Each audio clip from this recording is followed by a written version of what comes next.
Assalamualaikum warahmatullahi wabarakatuh. Innal hamdalillah nahmaduhu wa nasta'inuhu wa nastaghfiruh wa na'udzu billahi min shururi anfusina wa min sayyiati a'malina. May yahdihillahu fala mudhillalah wa may yudlil fala hadiyalah.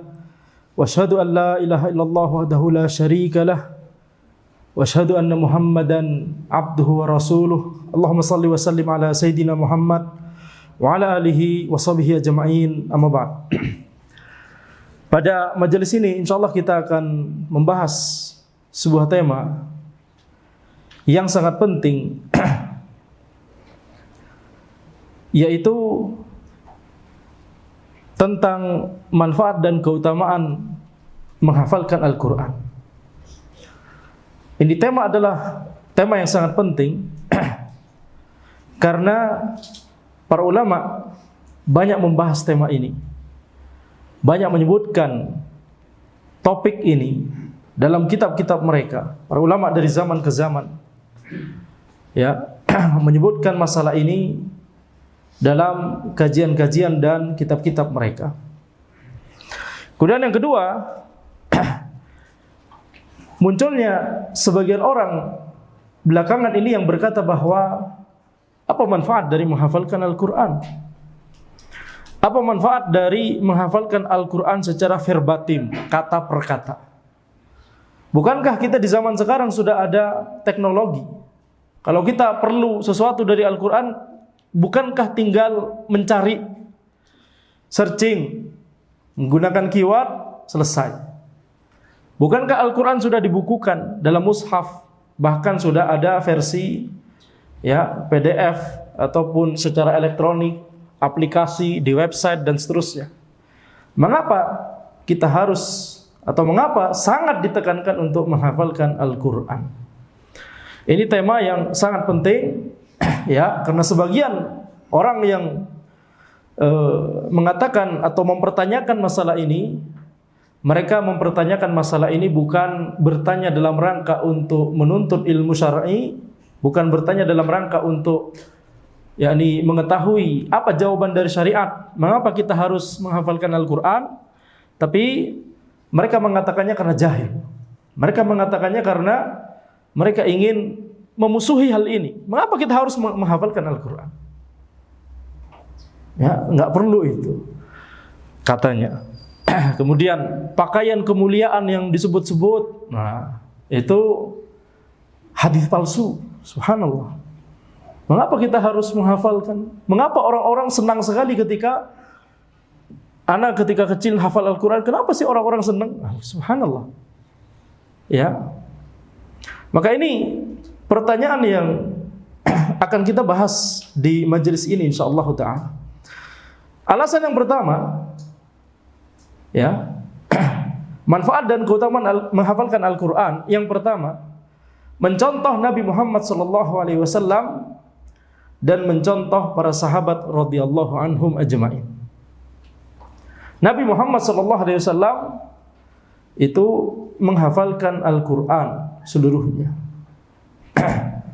Bahkan beliau SAW itu yakni menghafalkan Al-Quran dan mengkaji bersama Al-Quran tersebut bersama malaikat Jibril alaihissalam di setiap bulan Ramadan. Seluruh ayat yang diturunkan pada tahun itu, pada bulan Ramadan tahun itu, Nabi Muhammad SAW dan malaikat Jibril alaihissalam itu tadarus, yakni membaca, mengkaji Al-Quran tersebut bersama. Maka ini kita katakan alasan pertama, kita mencontoh Nabi Muhammad SAW. Nabi Muhammad SAW menghafalkannya, kita menghafalkannya. Khalas.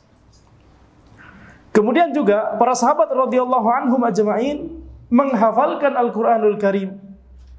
Mereka tentunya yakni tidak semua sahabat hafal seluruh dari Al-Quranul Karim, akan tetapi kita lihat semangat para sahabat dalam menghafalkan Al-Quranul Karim.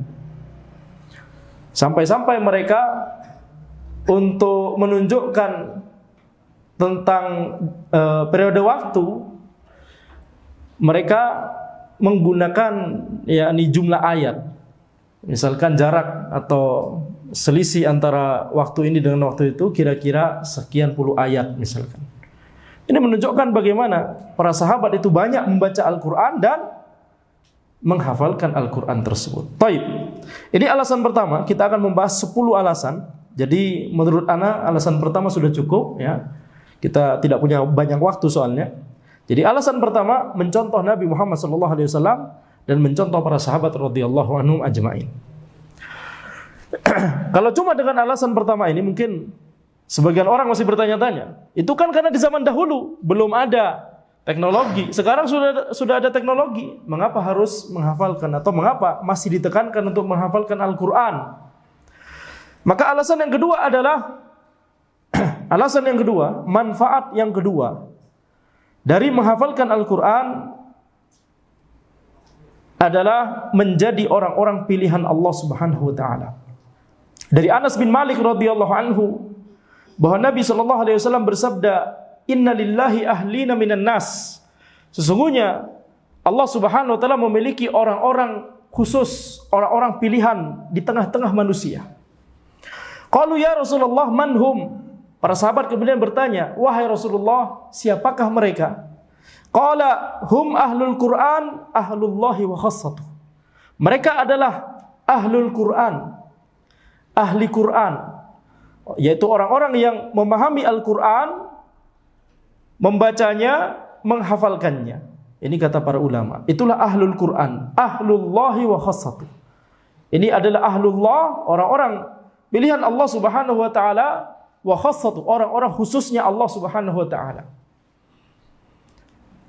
Ya, mereka kedudukannya spesial di hadapan Allah Subhanahu wa taala. Alasan ini saja harusnya sudah cukup. Khalas, hadis ini adalah hadis hasan, diriwayatkan oleh Ibnu Majah. Ya, harus kita sebutkan juga sumbernya. Karena tadi ada klaim bahwa itu hadis pakaian kemuliaan yang diberikan kepada orang yang hafal Quran, hadis palsu. Subhanallah. Memang hafal Al-Quran tetapi tidak disertai dengan memahami Al-Quran tersebut berbahaya. Sekedar hafal Al-Quran ketika kecil misalkan, tetapi kemudian tidak dibarengi dengan sucinya hati, tidak dibarengi dengan mempelajari bahasa Arab, tidak dibarengi dengan mempelajari tafsir Al-Quran dengan pemahaman yang benar, maka hafalan tersebut tidak akan bermanfaat. Jadi hadis barusan, hadis Anas bin Malik radhiyallahu anhu tentang orang-orang pilihan Allah Subhanahu wa taala, ini hadis hasan diriwayatkan oleh Ibnu Majah nomor 215. Nah, ana berikan sekalian nomornya. Supaya apa? Supaya jelas. Ya, supaya jelas. Coba kita lihat. Kalau kita tidak hafal, misalkan tidak hafal Al-Qur'an, tidak hafal hadis, tidak tahu ilmu ini. Antum kalau mau punya mentalitas tadi, kan kita bisa searching. Masalahnya adalah antum tidak tahu apa yang harus di-searching. Betul tidak? Keywordnya apa antum tidak tahu. Gimana antum akan sampai kepada ilmu tersebut kalau seandainya cuma berbekal searching? Jadi alasan yang kedua ini saja, yani alasan yang pertama saja sudah cukup. Kita tambah alasan kedua, manfaat kedua dari menghafalkan Al-Quran, menjadi orang-orang pilihan dari Allah Subhanahu wa taala, orang-orang pilihannya Allah, orang-orang khusus yang dianggap spesial oleh Allah Subhanahu wa taala. Alasan yang ketiga, ditinggikan derajatnya oleh Allah Subhanahu wa taala. Sebagaimana hadis dari Amir bin Wathilah bahwa beliau berkata, anna Nafi' bin Abdul Harith laqiya Umar bi Usfan. Nafi' bin Abdul Harith bertemu Umar di daerah Usfan. Wa kana Umar yasta'miluhu ala Makkah. Umar ini menunjuk Nafi' untuk mengurusi daerah Makkah, menjadi semacam gubernur lah, semacam itu, ya. Yakni orang yang ditunjuk memiliki otoritas di kota Makkah. Faqala man ista'malta ala ahli al-wadi. Kemudian Umar bertanya kepada Nafi', siapakah yang engkau tunjuk untuk mengurusi urusan orang-orang di daerah tersebut, yakni di Makkah. Faqala, atau bisa jadi ini bisa dipahami yakni ahlul wadi, mungkin yakni Makkah atau daerah sekitar, ya wallahu alam, nanti kita cari syarahnya. Akan tapi kemudian Nafi' berkata Ibnu Abza. Kemudian Umar bertanya, "Waman Ibnu Abza?" Siapakah Ibnu Abza? Qala maula min mawalina. Ya, Nafi' berkata maula min mawalina. Ini salah satu yakni budak di antara kami. Itu kata Nafi'. Ini yang ditunjuk untuk yakni mengurusi, jadi mungkin sebagai wakil atau ditunjuk dalam masalah urusan tertentu misalkan. Maka Nafi' menunjuk Ibnu Abza yang merupakan budak. Kemudian Umar bertanya, "Fastahlafta alaihim maula?" Engkau menunjuk yakni seorang budak terhadap mereka. Kemudian Nafi' berkata, "Innahu qari'un li kitabillahi azza wajal." Ya, beliau adalah qari terhadap kitabullahi azza wajal. Qari di zaman dahulu, istilah qari maknanya tidak hanya sekedar pintar baca Al-Quran, akan tetapi memahami tafsirnya juga dan tentunya pasti menghafalkannya. Wa innahu alimun bil faraid, dan beliau juga adalah orang yang ahli, orang yang menguasai ilmu waris faraid. Qala Umar, kemudian Umar radhiyallahu anhu berkata, "Ama inna nabiyyakum sallallahu alaihi wasallam qad qala innallaha yarfa'u bihadzal kitabi aqwaman wa yad'u bihi akharin." Nabi Muhammad sallallahu alaihi wasallam, sesungguhnya nabimu, nabi kalian, yaitu Nabi Muhammad sallallahu alaihi wasallam bersabda, sesungguhnya Allah mengangkat dengan kitab ini, yaitu dengan Al-Qur'an, orang-orang, sebagian orang Allah angkat, dan Allah Subhanahu wa taala turunkan sebagian orang dengan kitab ini. Jadi dengan Al-Qur'an Allah Subhanahu wa taala angkat sebagian orang, akan tapi di saat yang sama sebagian orang yang lain diturunkan derajatnya oleh Allah Subhanahu wa taala. Orang yang ditinggikan derajatnya oleh Allah Subhanahu wa taala ya adalah orang yang membaca Al-Qur'an. Orang yang berusaha memahami Al-Qur'an, mempelajari kandungan Al-Qur'an, mempelajari tafsir Al-Qur'an, menghafalkan Al-Qur'an. Itu termasuk. Kemudian tentunya mengamalkan Al-Qur'an, mendakwahkan kandungan dan isi yang ada di dalam Al-Qur'an. Inilah ahlul Qur'an yang tadi kita sebut.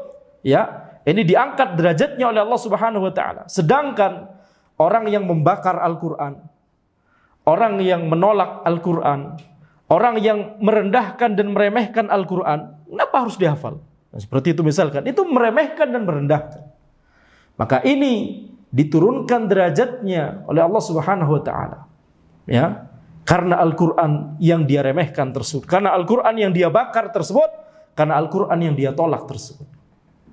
Jadi Nabi Muhammad SAW sudah menyebutkan akan ada orang-orang yang ditinggikan derajatnya oleh Allah karena Al-Quran, dan ada orang-orang yang diturunkan derajatnya oleh Allah Subhanahu wa taala karena Al-Quran. Hadis ini sahih, diriwayatkan oleh Muslim nomor 817. Nah, jelas, betul tidak? Jangan klaim ini hadis palsu. Ya, lucu. Sahih Muslim hadis palsu, antum ini jahil sekali. Baik. Kemudian alasan yang keberapa sekarang? Alasan yang keempat atau manfaat yang keempat. Alasan keempat mengapa kita harus atau mengapa kita sangat ditekankan dalam Islam untuk menghafalkan Al-Qur'an? Apa manfaatnya? Manfaat yang keempat, mendapatkan derajat yang tinggi di surga. Dari Abdullah bin Amr radhiyallahu anhuma bahwa Nabi sallallahu alaihi wasallam bersabda, yuqalu li sahibil Qur'an, iqra wartaqi warattil kama kunta turattilu fid dunya. Iqra, bacalah Al-Qur'an. Wartaqi, ya, naiklah derajatmu, yakni di surga. Warattil kama kunta turattil fid dunya. Dan bacalah secara tartil, ya, secara baik, dengan memperhatikan aturan-aturan tajwid yang baku. Bacalah secara tartil sebagaimana engkau membaca Al-Quran secara tartil di dunia. Fa inna manzilaka inda akhiri ayatin taqra'uha, karena sesungguhnya kedudukanmu, derajatmu di surga ini itu sesuai dengan ayat terakhir yang kau baca. Maka ini adalah hadis yang sahih, hadis hasan sahih, diriwayatkan oleh Abu Daud nomor 1464 dan At-Tirmidzi nomor 2914. Baik. Ini adalah hadis ini, ya. Apa faedah dari hadis ini? Bahwa seseorang yang ahli Al-Qur'an, ya, pintar membaca Al-Qur'an, ahli tajwid, kemudian ahli dalam masalah tafsir dari Al-Qur'an tersebut, kemudian tentunya menghafalkan Al-Quran tersebut, maka derajatnya nanti di surga itu sesuai dengan seberapa banyak ayat yang dia hafalkan, seberapa banyak ayat yang dia amalkan. Ini berkaitan juga dengan amalan. Ya, sama seperti seseorang ketika ditanya 3 pertanyaan kubur, soalnya sudah diketahui, jawabannya sudah kita insyaallah mengetahuinya. Man rabbuk? Allah Subhanahu wa taala. Wa madinuk? Al-Islam. Wa man nabiyyuk? Muhammad sallallahu alaihi wasallam. Kita sudah mengetahui. Kita kalau ditanya di dunia mudah, akan tapi jawaban seseorang di alam kubur itu sesuai dengan amalannya nanti. Maka demikian pula ini. Ketika seseorang itu di dunia dia gemar membaca Al-Quran, semangat dan rajin membaca Al-Quran, berusaha untuk mempelajari tafsirnya. Tidak hanya sekedar baca, tidak hanya sekedar dibaca kemudian ya dari awal sampai akhir, kalau sudah khatam selesai, mulai dari awal sampai akhir dia tidak paham apa yang dia baca, pokoknya baca saja, insya Allah dapat pahala. Nah, insya Allah dapat pahala. Pahala tilawah Al-Quran. Akan tetapi Al-Quran diturunkan oleh Allah Subhanahu wa taala bukan hanya untuk dibaca tanpa dipahami maknanya. Tetapi Al-Quran adalah kitab yang berisi hidayah, berisi petunjuk, yang harus kita pahami apa isi di dalamnya untuk kita amalkan. Itu inti utama dari Al-Quran. Maka ini kita lihat, ya, manfaat yang keempat ketika seseorang itu membaca Al-Quran ketika di dunia, mempelajari tajwidnya, kemudian mempelajari tafsirnya, berusaha mengamalkannya, menghafalkan Al-Quran tersebut, maka nanti di surga dia diperintahkan oleh Allah Subhanahu wa taala untuk membaca Al-Quran sebagaimana dia ketika di dunia membaca Al-Quran. Dan nanti dia akan membaca Al-Quran, dia nanti akan diberikan taufik oleh Allah sesuai dengan seberapa serius dia mengamalkan Al-Quran tersebut ketika di dunia. Ya, kalau kita sekedar bertanya orang yang menghafalkan Al-Quran, orang-orang orientalis itu banyak hafal Al-Quran. Orientalis, orang kafir yang belajar Islam. Orang-orang kafir yang belajar Islam di misalkan universitas, di kampus-kampus di barat. Mereka banyak yang membidangi Islamic Studies, Quranic Studies, Hadith Studies. Pokoknya kalau mereka, profesor-profesor, apa bidang antum? Islamic Studies, studi Islam. Apa agama antum? Ateis. Banyak seperti itu. Ya, pokoknya kalau masuk Islam, ini langsung jadi syekh. Karena ilmunya luas sebenarnya, akan tetapi belum mendapatkan hidayah dari Allah Subhanahu wa taala. Jadi kalau misalkan kita mencari orang yang hafal Al-Quran, sebenarnya banyak, bahkan dari orang kafir sekalipun. Ya, tapi niat mereka adalah untuk mencari kesalahan dari Al-Quran. Ya, tetapi yang dimaksud oleh hadis ini orang yang menghafalkan Al-Quran dan dia mengamalkan Al-Quran tersebut ketika di dunia. Inilah yang nanti akan ditinggikan derajatnya di surga oleh Allah Subhanahu wa taala. Hadis ini ya tadi sudah kita sebutkan ya sumbernya dan juga nomornya. Sekarang manfaat menghafalkan Al-Quran nomor berapa? Nomor 5. Ini waktu kita terbatas soalnya, betul tidak? Makanya anak agak sedikit mempercepat. Manfaat yang kelima, orang yang hafal Al-Quran dan mengamalkan Al-Quran tersebut akan bersama dengan para malaikat yang mulia di surga. Dari Aisyah radhiyallahu anha bahwa Nabi Muhammad sallallahu alaihi wasallam bersabda, mathalul ladzi yaqra'ul Qur'an wa huwa hafizun lahu ma'as safaratil kiramil bararah. Ya, perumpamaan orang yang membaca Al-Qur'an dan dia menghafalkannya, hafizun lahu, dia hafal Al-Qur'an tersebut dan juga menjaga Al-Qur'an, yakni mengamalkan. Menjaga Al-Qur'an maksudnya adalah mengamalkan Al-Qur'an tersebut. Tidak menyia-nyiakan ayat-ayat yang dia baca, tidak menyia-nyiakan ayat-ayat yang dia baca dan dia hafal. Tapi dia menjaga ayat-ayat tersebut, yakni mengamalkannya. Maka orang yang seperti ini ma'as safaratil kiramil bararah, bersama para malaikat yang mulia. Wa mathalul ladzi yaqra'ul Qur'ana wa huwa yata'ahadu wa huwa 'alaihi syadid falahu ajran. Dan perumpamaan orang yang membaca Al-Qur'an dan dia kesusahan dalam membaca Al-Qur'an tersebut, maka dia mendapatkan 2 pahala. 1 pahala karena dia membaca Al-Qur'an, dan 1 pahala lagi karena dia mendapatkan masyaqqah, mendapatkan kesulitan untuk membaca Al-Qur'an. Jadi hadis ini, hadis muttafaqun alaih, diriwayatkan oleh Al-Bukhari nomor 4937 dan Muslim nomor 798. Taib. Hadis ini membicarakan 2 orang. Orang yang pertama adalah orang yang sudah fasih membaca Al-Qur'an, orang yang sudah ahli membaca Al-Quran, ahli dalam tajwidnya, ahli dalam tafsirnya, ahli dalam hafalannya, sehingga dia membaca Al-Quran dengan mudah seperti para malaikat dimudahkan oleh Allah Subhanahu wa taala untuk membaca Al-Quran. Para malaikat dimudahkan oleh Allah untuk membaca Al-Quran. Para malaikat hafal Al-Quran, dimudahkan oleh Allah untuk hafal Al-Quran. Ini malaikat yang tidak pernah bermaksiat kepada Allah Subhanahu wa taala. Apa sifat mereka? Hafal Al-Qur'an. Bagaimana dengan iblis? Bagaimana dengan syaitan?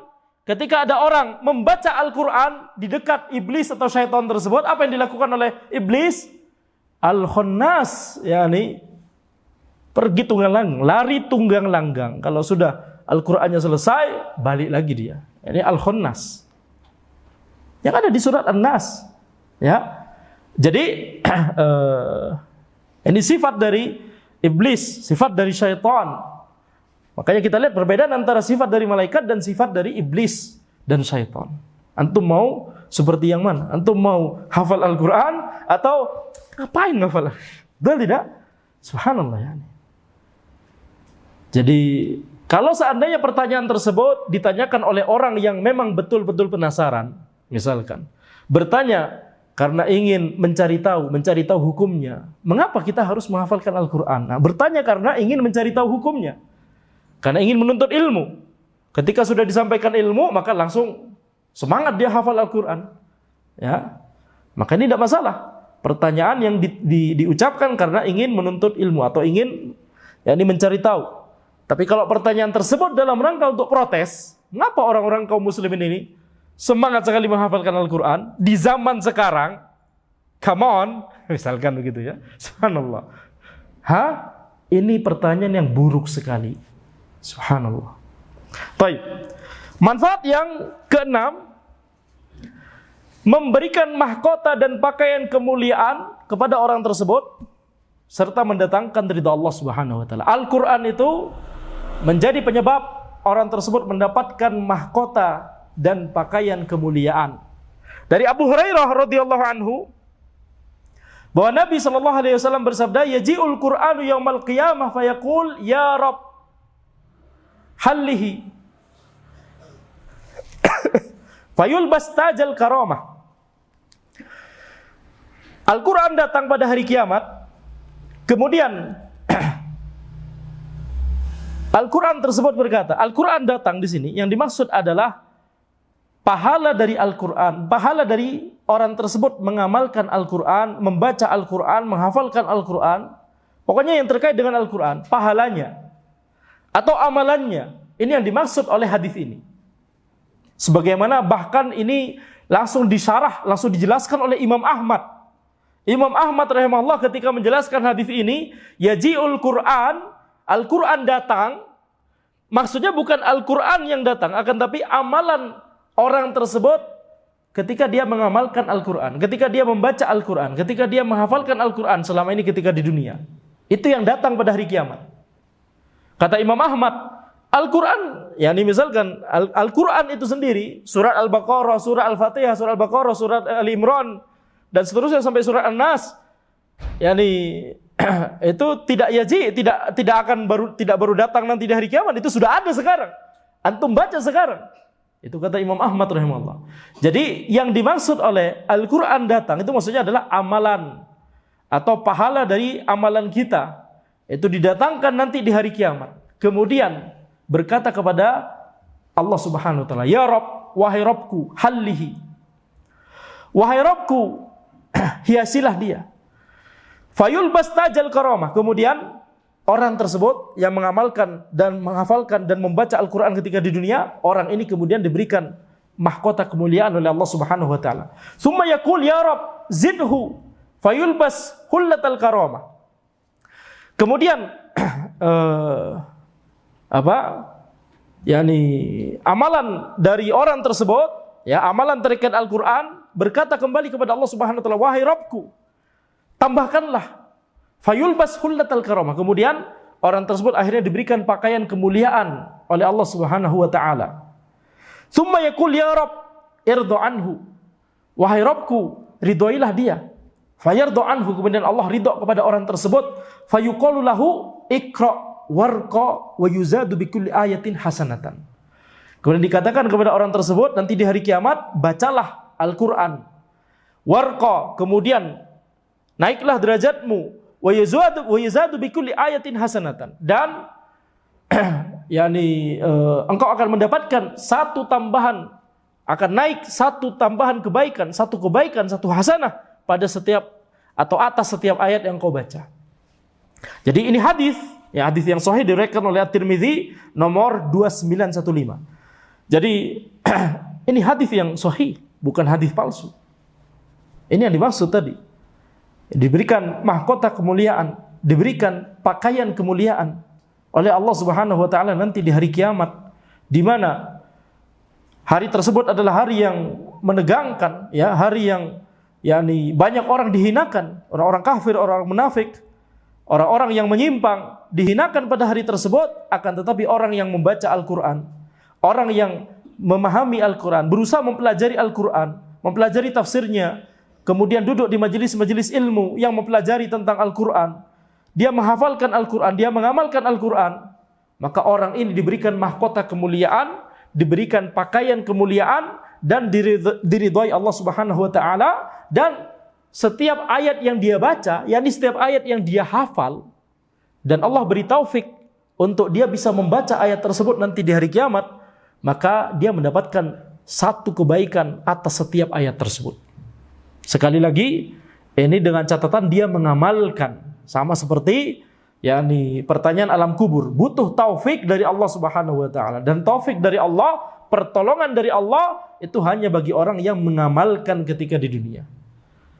Ya, jadi tidak bisa di dunia misalkan dia hafal Al-Quran akan tapi menyimpang, hafal Al-Quran akan tetapi kemudian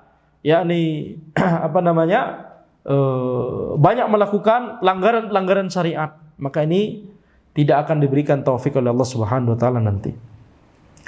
Baik, kemudian manfaat yang ketujuh, mendapatkan syafaat dari amalan yang dia lakukan selama ini terkait Al-Quran nanti di hari kiamat. Dia dapat syafaat dari Al-Quran. Dari Abu Umamah Al-Bahili radhiyallahu anhu bahwa Nabi Muhammad sallallahu alaihi wasallam bersabda, "Iqra'ul Qur'an fa innahu ya'ti yaumal qiyamah syafi'an li ashabihi." Bacalah Al-Quran karena sesungguhnya Al-Quran akan datang pada hari kiamat sebagai pemberi syafaat bagi para pembacanya. Iqra'u Az-Zahrawain Al-Baqarah wa surat Ali Imran. Bacalah dua surat yang bercahaya, yaitu surah Al-Baqarah dan surah Ali Imran. Fa innahuma ta'tiyan yaumal qiyamah ka'annahuma ghamamatan. Karena keduanya akan datang pada hari kiamat seolah-olah seperti dua awan. Au ka'annahuma ghayayatan, atau seperti dua bayangan. Au ka'annahuma firqan min tayrin sawaf, atau seperti dua kelompok burung yang berbaris rapi. Tuhajani an ashabihima, yang membela para pembacanya. Iqra'u surat Al-Baqarah fa inna akhdhaha barakah wa tarkaha hasrah. wala tastati'uhal batalah. Bacalah surah Al-Baqarah karena mengambilnya adalah keberkahan, meninggalkannya adalah penyesalan, dan para penyihir tidak akan mampu menghadapinya. Ya, hadis ini sahih diriwayatkan oleh Muslim nomor 804. Baik, jadi kita lihat di sini Nabi Muhammad SAW bersabda, bacalah Al-Quran, fa innahu ya'ti yaumal qiyamah syafi'an li ashabihi. Karena sesungguhnya Al-Quran akan datang pada hari kiamat sebagai pemberi syafaat bagi para pembacanya. Ini manfaat yang berapa? Manfaat yang ketujuh. Kalau kita perhatikan, ya, dari manfaat misalkan manfaat keempat, ya, manfaat keempat ditinggikan derajat di surga. Manfaat kelima, bersama dengan para malaikat yang mulia di surga. Manfaat yang keenam, diberikan mahkota dan pakaian kemuliaan serta diridhoi oleh Allah. Ini pahala yang terkait dengan balasan yang terkait dengan akhirat. Ya, yang ketujuh juga dapat syafaat di hari kiamat. Yang balasan yang baru didapat seseorang ketika sudah di akhirat. Ketika seseorang membaca seperti ini, maka nanti ada dua kemungkinan, antara dia beriman tentang akhirat, tentang hari akhir, atau dia tidak beriman. Kalau dia tidak beriman, maka dia tidak akan melihat hadis-hadis ini. Ini enggak, ya, skip, bukan manfaat, ini bukan manfaat. Tidak memuaskan. Mengapa kita harus menghafalkan Al-Quran? Paham tidak? Kalau seandainya orang itu tidak beriman tentang hari akhir, kalau seandainya dia tidak memikirkan tentang akhirat, maka dia akan skip seluruh hadis yang baru saja kita bacakan. Tapi kalau dia beriman tentang hari akhir, dia menyadari bahwa ini adalah manfaat yang besar sekali, betul tidak? Ditinggikan derajat di surga, kemudian diberikan syafaat, kemudian bersama para malaikat yang mulia di surga, maka ini sudah mencukupi seharusnya, betul tidak? Nah, kemudian manfaat yang kedelapan, orang tersebut akan masuk dalam keumuman hadis yang diriwayatkan oleh Utsman bin Affan radhiyallahu anhu bahwa Nabi sallallahu alaihi wasallam bersabda, khairukum man ta'allamal Qur'an wa 'allamah. Orang yang terbaik dari kalian adalah orang yang mempelajari Al-Qur'an dan mengajarkannya. Maka orang yang membaca Al-Qur'an, orang yang mempelajarinya, orang yang menghafalkannya, ini termasuk, ya, orang yang terbaik. Disebutkan oleh Nabi Muhammad SAW, termasuk orang yang terbaik dari kaum muslimin. Nah, ini seharusnya sudah cukup untuk meyakinkan kita keutamaan dari menghafalkan Al-Quran. Kemudian manfaat yang kesembilan, dapat mentadabburi kalamullah pada setiap waktu. Di setiap waktu kita bisa mentadabburi kalam Allah, firman Allah Subhanahu wa taala. Allah Subhanahu wa taala berfirman, "Afala yatadabbaruna al-Qur'an am 'ala qulubin aqfaluha?" Afala yatadabbaruna al-Qur'an. Ya, apakah mereka itu tidak mentadabburi Al-Qur'an? Apakah mereka itu tidak mau mentadabburi Al-Qur'an? Am 'ala qulubin aqfaluha? Atau apakah hati mereka itu sudah terkunci? Jadi mentadabburi Al-Qur'an, merenungkan Al-Qur'an. Dan supaya bisa merenungkan Al-Quran, maka harus mempelajari tafsirnya dengan benar, sesuai dengan pemahaman generasi terdahulu yang saleh, sesuai dengan kaidah-kaidah yang baku dalam ilmu tafsir dan ilmu usul tafsir dan ilmu ulumil Quran. Ya, maka ini kita lihat ketika orang tersebut hafal Al-Quran, dia bisa mentadabburi Al-Quran dimanapun dia berada, walaupun tidak bawa mushaf, walaupun HP lobet, ya, walaupun tidak ada, dia tidak memegang mushaf, akan tapi dimanapun dia bisa mentadabburi Al-Quran. Para sahabat mereka safar di atas unta, sambil jalan, sambil berkuda, mereka mentadabburi Al-Quran. Nah, kalau kita hafal Al-Quran, ini kita dapat keutamaan ini, bisa mentadabburi Al-Quran. Al-Hasan bin Ali radhiyallahu anhuma, beliau berkata, "Inna man kana qablakum ra'awul Qur'an rasail min rabbihim." Sesungguhnya orang-orang sebelum kalian itu melihat Al-Qur'an itu adalah risalah dari Rabb mereka. Orang-orang sebelum kalian, yakni para sahabat. Al-Hasan bin Ali, ini sahabat paling junior ini, di antara sahabat paling junior, anaknya Ali, Al-Hasan bin Ali radhiyallahu anhuma. Ya, orang-orang sebelum kalian, yakni para sahabat, sahabat senior, sahabat pertengahan, dan sahabat junior yang lain. Mereka itu melihat Al-Quran itu menganggap sebagai risalah, sebagai surat dari Rabb mereka, dari Allah Subhanahu wa taala. Fakanu yatadabbarunaha bil-lail wa yatafaqqadunaha fin-nahar. Mereka mentadabburi Al-Qur'an ketika malam dan mereka mencari Al-Qur'an ketika siang, yakni mempelajari ayat-ayat yang baru turun, yang baru diturunkan oleh Allah Subhanahu wa taala kepada Nabi Muhammad sallallahu alaihi wasallam. Ketika siang, ketika waktunya majelis ilmu, mereka mencari ayat-ayat Al-Qur'an, menuntut ilmu tentang ayat-ayat Al-Qur'an, memahami tafsir dari ayat-ayat Al-Qur'an yang turun tersebut, memahami, mempelajarinya kepada Nabi Muhammad SAW. Itu ketika siang, ketika waktu majelis. Tapi ketika malam, mereka mentadabburi Al-Qur'an. Ini sifatnya para sahabat. Ini sifatnya para sahabat. Adapun sifatnya orang munafik, di zaman itu, di zamannya para sahabat, gimana? Ketika waktunya ibadah, mereka itu hadir. Ketika waktu majelis ilmu, mungkin mereka juga hadir, tapi gak ada yang masuk. Kalaupun ada yang masuk telinga kanan, keluar langsung telinga kiri. Ya, dan malam tentunya tidak digunakan oleh mereka untuk mentadabburi Al-Qur'an. Ya, ini sifat orang munafik. Antum mau seperti yang mana? Sifatnya para sahabat atau sifatnya orang munafik? Baik. Kemudian manfaat yang ke-10 dari menghafalkan Al-Qur'an adalah menjaga kita menjadi orang yang termasuk orang-orang yang menjaga Al-Qur'an dari kesalahan.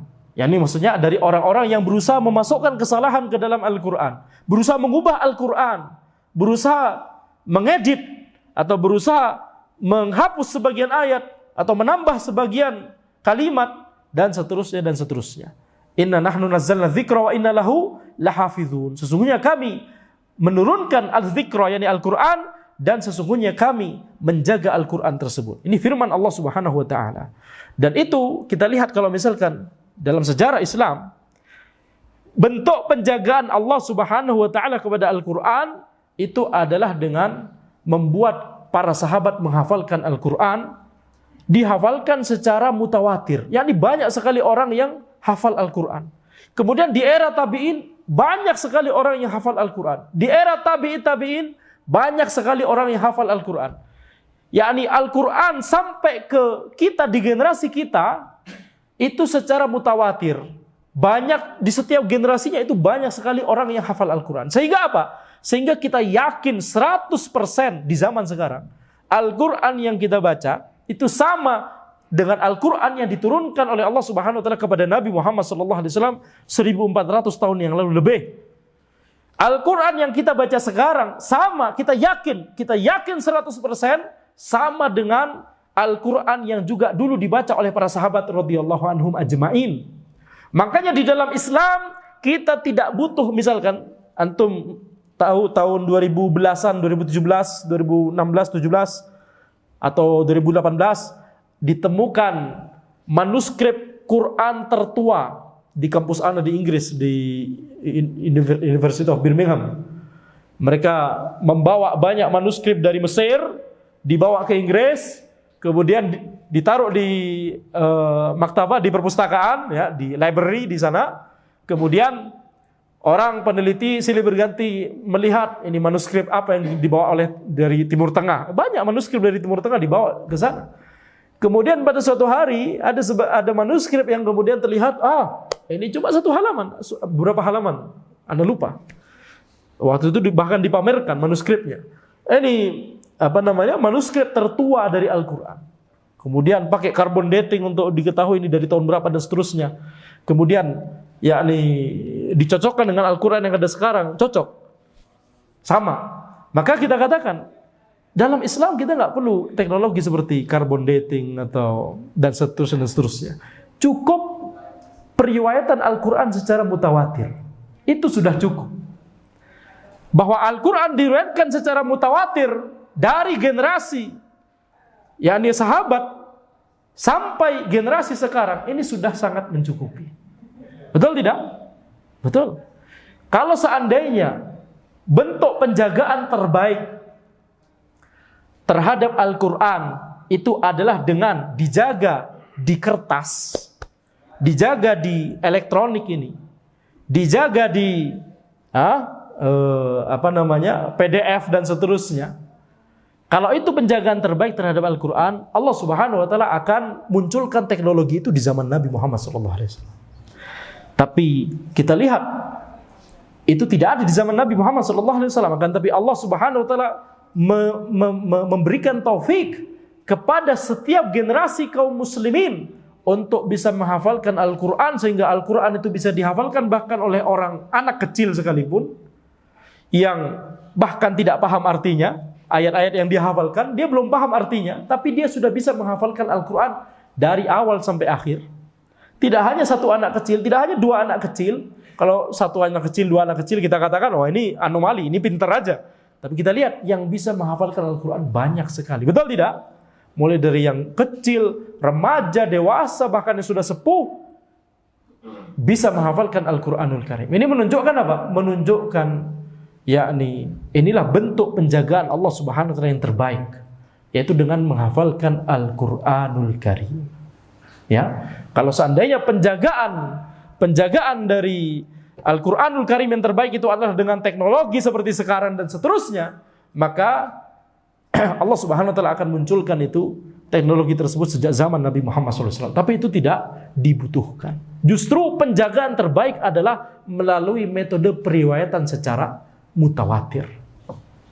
Inilah yang terbaik, dan itulah yang terjadi dari zaman ke zaman. Dan itulah mengapa Al-Quran yang kita baca sekarang sama 100% kita yakin sama seperti Al-Quran yang turun kepada Nabi Muhammad SAW dan dibaca oleh para sahabat dan dipahami oleh para sahabat dan diajarkan oleh para sahabat kepada generasi tabi'in, kemudian kepada generasi tabi'in, kemudian hingga terus sampai kepada generasi sekarang.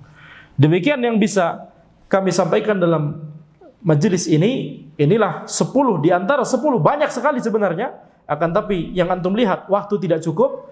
Inilah di antara 10 keutamaan dari mengapa kita harus menghafalkan Al-Quranul Karim. Semoga Allah Subhanahu wa Ta'ala memudahkan kita untuk menjadi orang-orang yang bisa mempelajari Al-Quran, menghafalkan Al-Quran, mengamalkan Al-Quran, dan mendakwahkan Al-Quran dalam kehidupan kita sehari-hari. Demikian yang bisa Anda sampaikan dalam kajian ini. Hadza wallahu a'lam. Subhanakallahumma wa bihamdika asyhadu an la ilaha illa anta astaghfiruka wa atubu ilaik. Assalamualaikum warahmatullahi wabarakatuh.